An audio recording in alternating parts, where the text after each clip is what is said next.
Pasukan Israel dilaporkan melancarkan serangan besar-besaran di jalur Gaza pada Sabtu 20 September 2025. Serangan ini terjadi menjelang deklarasi pengakuan negara Palestina oleh 10 negara bertepatan dengan sidang umum PBB. Diketahui deklarasi pengakuan Palestina dijadwalkan pada Senin 22 September 2025 bertepatan dengan pembukaan sidang Majelis Umum PBB di New York. Serangan udara Israel dilaporkan menghantam terowongan bawah tanah dan bangunan jebakan, menewaskan sekitar 34 warga Palestina.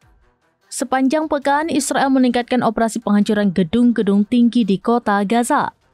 Serangan darat juga dilancarkan di kawasan yang sebagian besar sudah dikuasai militer Israel.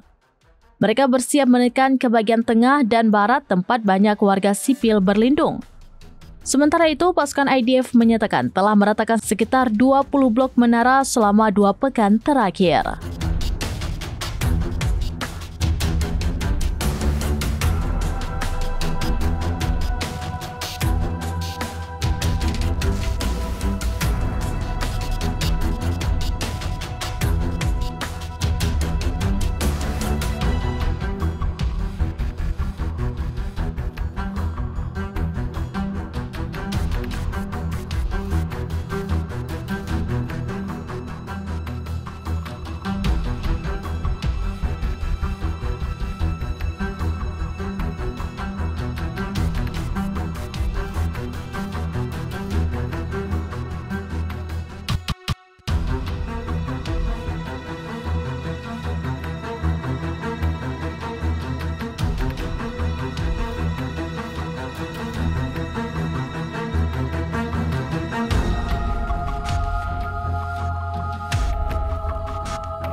Download Tribun X sekarang, menghadirkan lokal menjadi Indonesia.